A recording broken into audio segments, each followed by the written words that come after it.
Coming up next on the voice of Alabama politics, Oh Mickey.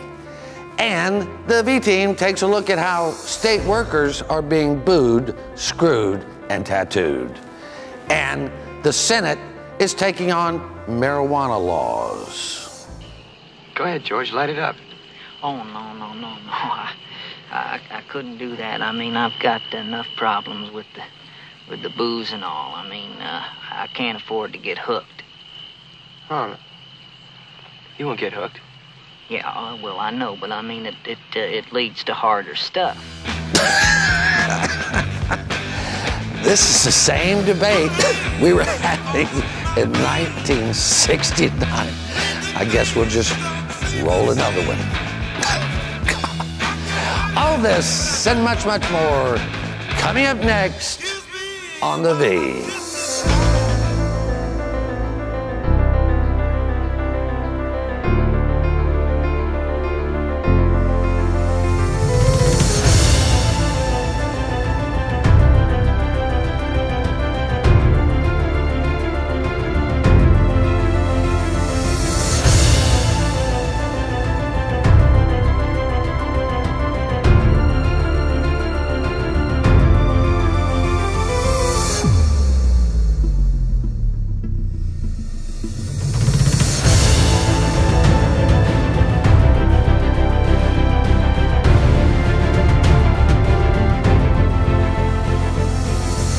Welcome to the voice of Alabama politics, where we tackle the tough issues so you have the hard facts.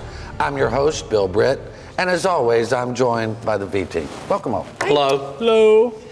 Jack, has been yet another crazy week here in Montgomery, mayhem in Montgomery, we might say.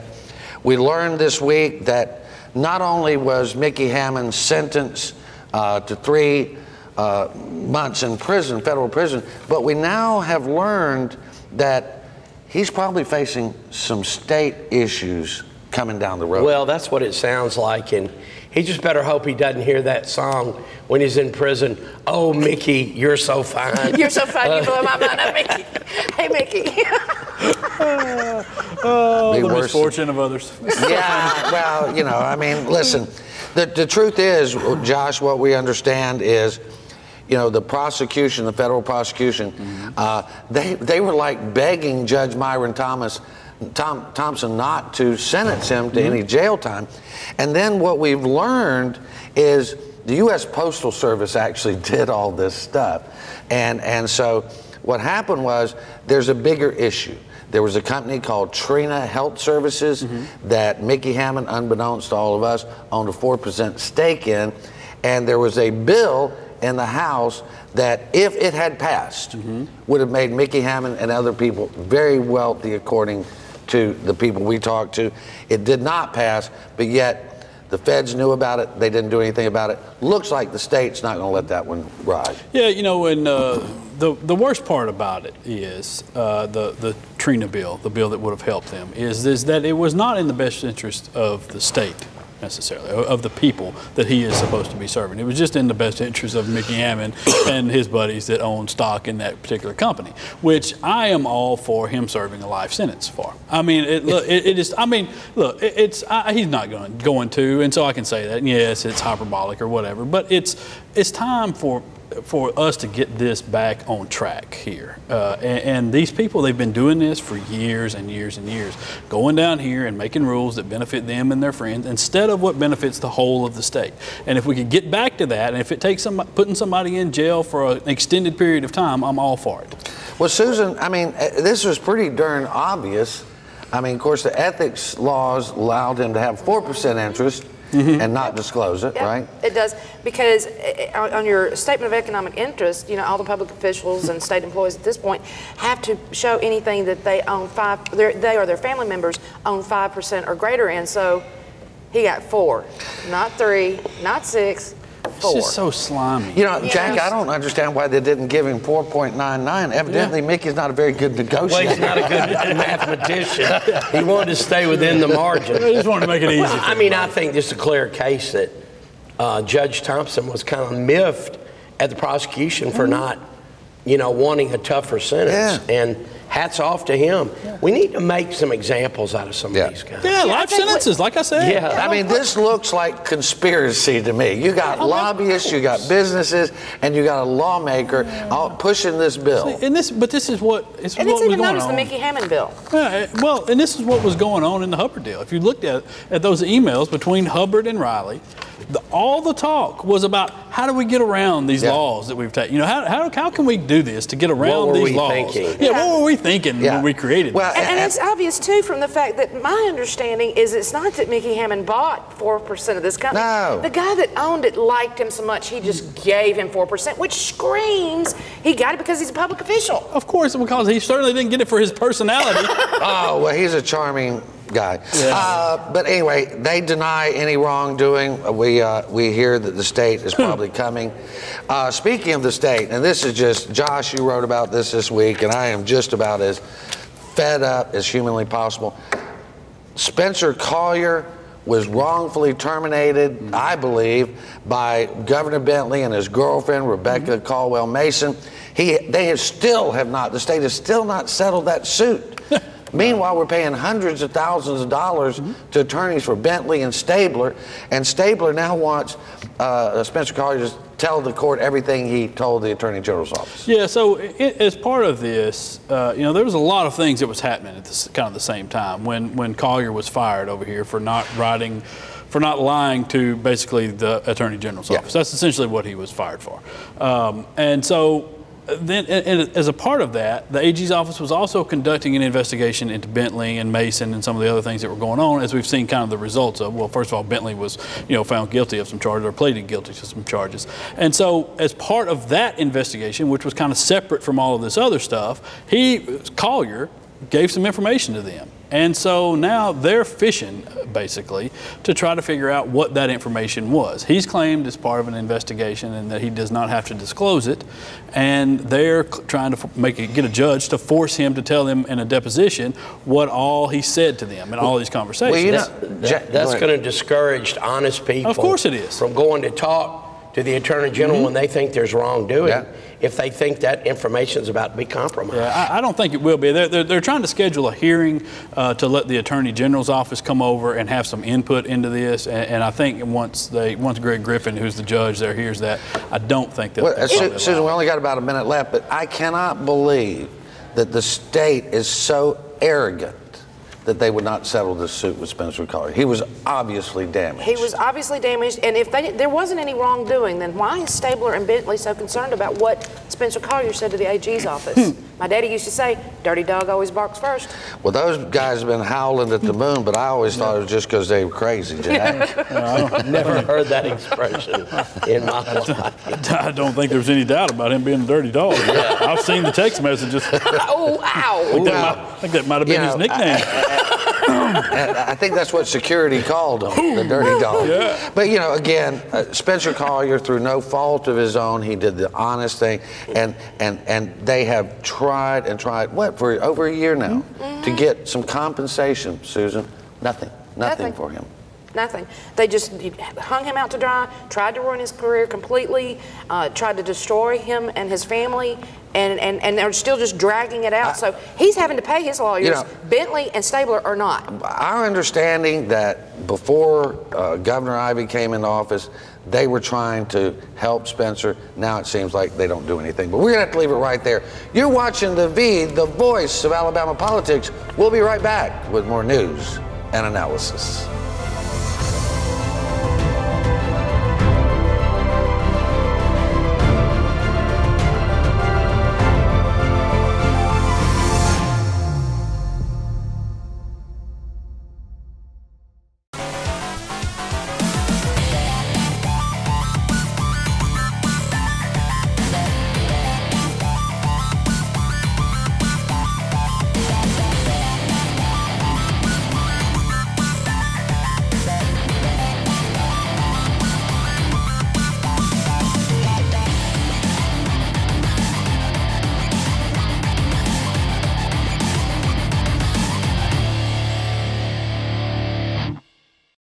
Improving our education system here in Alabama has always been a challenge, but it's one worth tackling. Providing our students the opportunity and resources they need to become future leaders is one of the most important tasks ahead in Montgomery in the coming years. That's why I was proud to work with my colleagues in the governor's office to pass an ambitious but responsible state budget that helps our kids put their best foot forward. And we invested an extra $13 million in the Alabama Pre-K program, the best in the country. I'm State Senator Tom Watley. We've got a lot of work ahead of us right here at home, and that's why I'm running for re-election.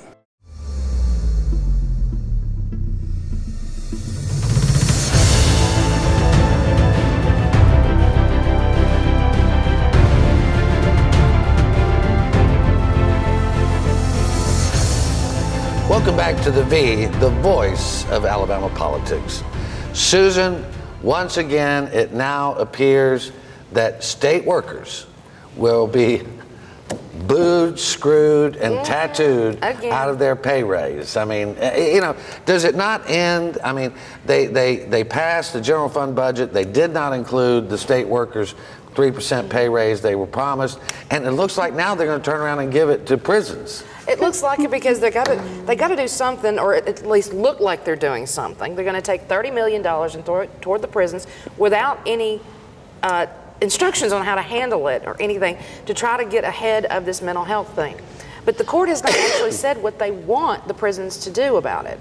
So now at the expense of the state workers, yet again, they're trying to put a Band-Aid on something. But Josh, this is kind of like getting the cart in front of the horse. I mean, you know, it's like we don't even know what Judge Thompson is going to demand, but we're already trying to get a contract in place and all this. But the worst thing is they're going to take this money away from workers without even knowing what the cost is. Yeah, good.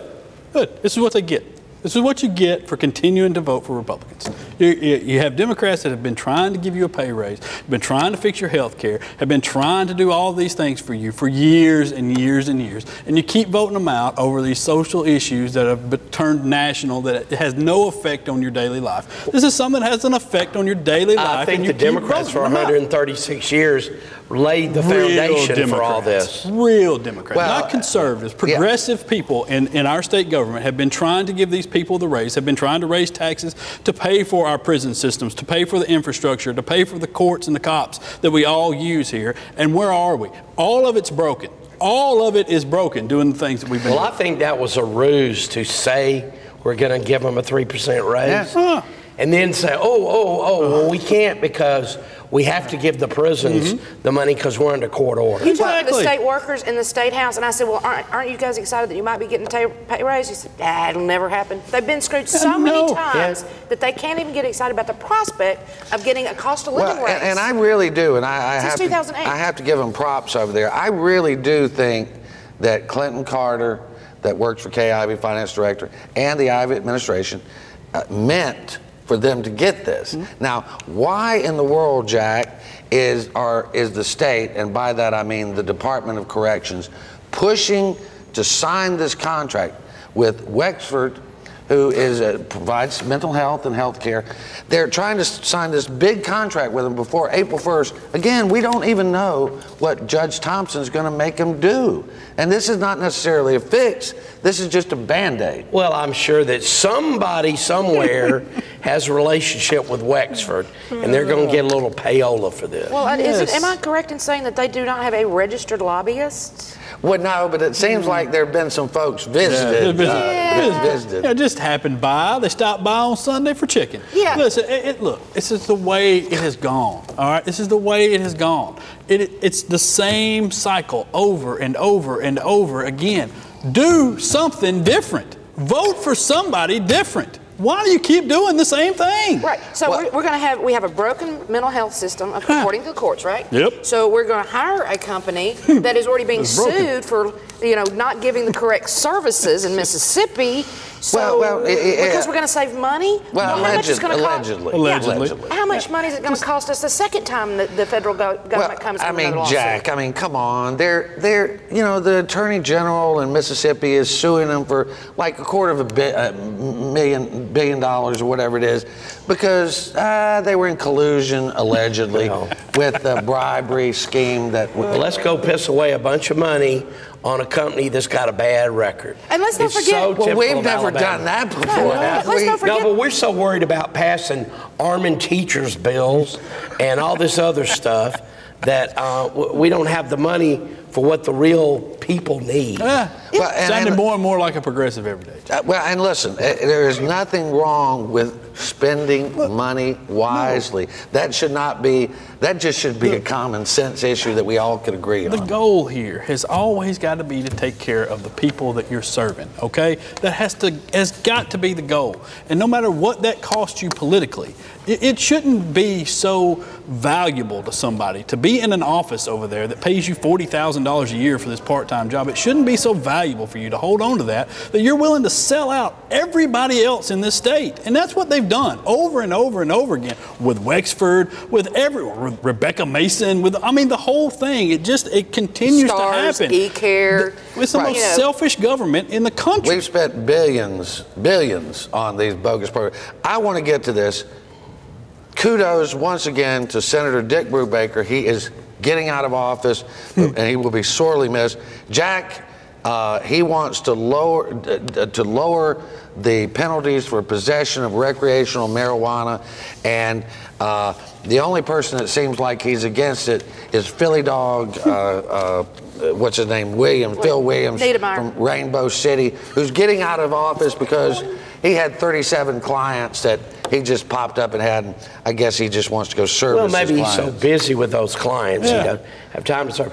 Yeah, I say kudos to Brubaker for this bill. Yeah, and Patricia Todd, even though she tried in the House, it did fail in the House, but it did get out of Senate Judiciary yesterday. Yeah, it did, and that's a good start. I mean, people, college kids and all that should not have a felony rap because they smoked a little marijuana. I mean, most people I know of a certain age have smoked marijuana. Now, the thing is do we want to continue the 1969, you know, when Jimmy Carter all of a sudden discovered it was a gateway drug? I mean, really? Gateway to what, Jim? Yeah. I mean, it's just, if you compare the two, alcohol and marijuana, there's no comparison. You look at the effects and what it does to a person's body, what it does, you know, the dependency, the whole thing. There's no comparison to it. And the only real comparison to it, it takes you back to the gun argument, is the laws in it. You know, if you think laws don't affect how people feel about things, just look at marijuana and alcohol. Yeah, well, look, and what they're trying to do here is just possession, I think, of less than an ounce for personal use will become a fine and not a felony conviction. Well, we're going to have to leave it right there. Once upon a time, conservatives thought that decriminalizing marijuana was very good. And Brubaker's no left-wing liberal. No, good no. All right, you've been watching The V, the voice of Alabama politics. We'll be right back with more news and analysis.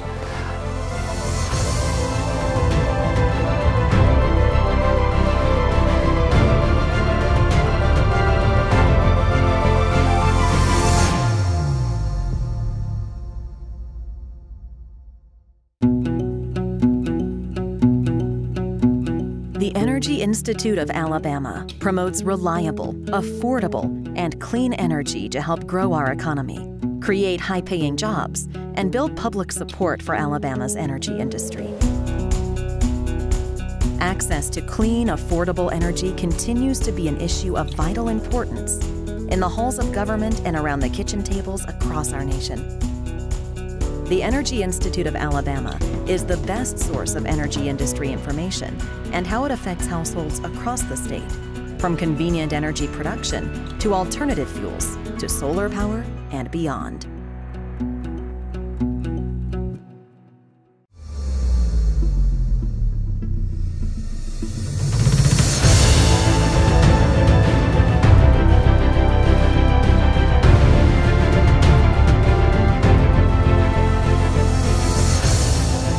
Welcome back to The V, the voice of Alabama politics.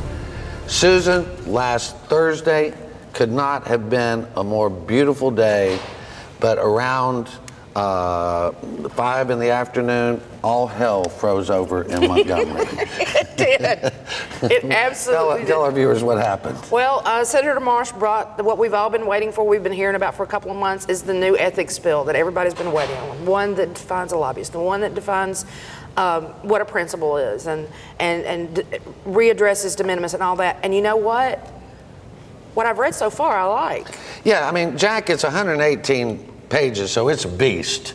Right. And so we're going to have to go through it over the period of days. But what we have gone through does look pretty encouraging. Yes, it is not a watered-down ethics bill which we by any stretch from what we know so far. So I have to compliment Del Marsh for getting out and doing this, because I think it shocked a lot of people that it's so restrictive, well, and it should be. And one of the things I'm really encouraged about is the whole principal issue. We've talked about this for months since the Hubbard trial. Also, by the way, the mantle of office is all over the bill, but just in case there's any confusion, Mr. Baxley, I'm sorry. But it goes from just like two sentences of what a principal is into like 3 or 4 paragraphs. Well, and Josh, that was clarified by the court, but this looks good. 2 parts we know are very good because we reported on them, exposed it. One, the Ethics Commission now will be held to the same standards that they are tasked to enforce, so they will be under the Ethics Commission now. Just seems ethics laws. It just seems absurd that we even have to say that out loud. I mean, it really does. And the Public Service Commission as well. Yeah. Well,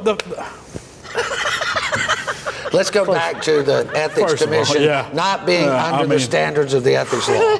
The Public Service Commission not even started. But I mean, one of the commissioners there actually said out loud that they weren't. I mean, in excusing his own actions. So we're not going to we're not holding to those laws, those ethics laws. I mean, it's so absurd. I don't. It is from what I can tell, a pretty good bill. There are some things in there that you could argue with, but it's a negotiation like everything else is. I mean, the good news is it's not going to help Mike Hubbard on his appeal. That's right. When he goes to say, well, we didn't mean to do that. Yeah, exactly. Yeah. No, it looks to me, Jack, to be the work product of the team that was put together by Luther Strange. I don't think it has much to do with Steve Marshall, because he's been sitting on this bill and sitting on this bill. The only reason he's even letting it come through, and you notice he ain't out there trumpeting it. Yeah. So. You haven't seen him in the State House. Yeah, right. You have not seen him in the State House talking to legislators. No. But, and the other part is the Public Service Commission. They are now under the ethics law. Who knew? I didn't know they weren't, but they obviously were not. Like their campaign finances. That might not help old Chip Beaker too much. Well, I mean, I think it might have been with him in mind. It was that story we did on Chip getting offered that big development deal and everything, worth millions of dollars for a wind farm. Was it? No, it wasn't wind. It was solar, wasn't it? Oh, solar. Was it solar? Yeah, it was solar, wind. It was alternative. What the hell? Whatever it was. It was the green energy. It was Obama energy. Let's just say that the sun shined on the wind farm, and we now have energy to the ethics bill. Did I mention that I've been taking pain medications? I tell you something. It's just the darndest thing. He's not kidding. The darndest thing is there is a Marine Corps, a member of the U.S. Marine Corps who has fought in the global war on terror. He is a good-looking young man. He is running for Patricia Todd's seat, and he looks he's a straight arrow, except Jackie's gay. Well, that shouldn't matter. Right. But yeah, and I don't know that. It's not exactly a conservative district. I don't know who else is running, but he has good credentials. So yeah. We'll see. I mean, it's just, Susan, we've come in a time when, a gay man who has served his country with honor feels comfortable running for office in Alabama. But it is to replace Patricia Todd, who was our first openly gay individual. And there's a lot of voters. There's a lot of younger voters that are going to come of age to vote before November 6th this year. So we may see a big change in the way, because they think that it's fine, which it is fine. But so Well, Neil Rafferty, that's his name. Yeah. He's going to be formidable. If he comes down here, you know, he'll be a good replacement for Todd. Will Ainsworth this week, Jack, I know you love this bill, but Will Ainsworth wants to come with a bill that says we can arm teachers. Doug Jones took him on, and Will sort of really punched Jones pretty good on Well, this deal. he punched Will pretty good. Yeah, he too. did. So, it was the dumbest idea I'd ever heard, and Will was like, well, you are a Schumer gun-hating liberal. I mean, you know, he said, but I'm not sure it's a good idea to arm teachers. Kay Ivey came out and said she did not think that teachers should be busy doing other things. I'm not sure that's the answer, and it's so typically reactionary, you know. Yeah, it is, but this is what I want people to think about you know, that when you have this discussion about this is, all right, you're worried about these people coming in with a gun and shooting, and rightfully so. There are a lot of kids out there that will tell you that every day, you know, they practice these drills and stuff, and that's a legit concern for them is going through something like happened in Parkland, Florida. But if you arm teachers in any way, whatever way you do it, you introduce multiple guns, loaded weapons into a school every single day. Every single day, there will be multiple loaded weapons inside your kid's school. Well, I don't know that there is any solution. We need to stay on this subject, work through it. We've only got about 30 seconds. Susan, I want to get to this. There is a new 501c4 called, what is it called? Conservatives for Better Leadership. And I mean, they take after Republicans for not being conservative enough, and they got one of the best little commercials I've ever seen. It's very well thought through. It's very effective. It gives a poignant message, and it's saying, hey, listen, you guys are calling yourself conservative, but we don't think it's quite enough. Now, we're going to have to leave it right there. This past week, Reverend Billy Graham passed away. He was considered by many America's preacher. He will be missed. You've been watching The V, the voice of Alabama politics. You watch us because we watch them. I remember one night in the hospital, I thought I was dying. And my whole life came before me. And I didn't say to the Lord, I'm a preacher. I said, oh Lord, I'm a sinner. I still need your forgiveness. I still need the cross. Weak and wounded sinner, lost and left to die. Oh, raise your head, for love is passing by. Come to Jesus, come to Jesus,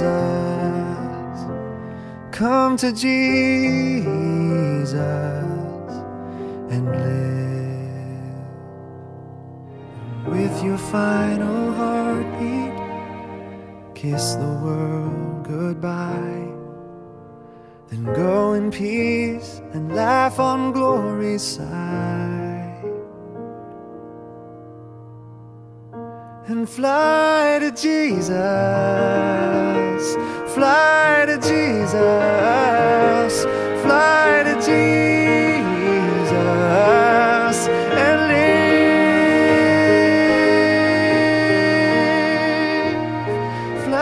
Jesus, fly to Jesus, fly to Jesus and live.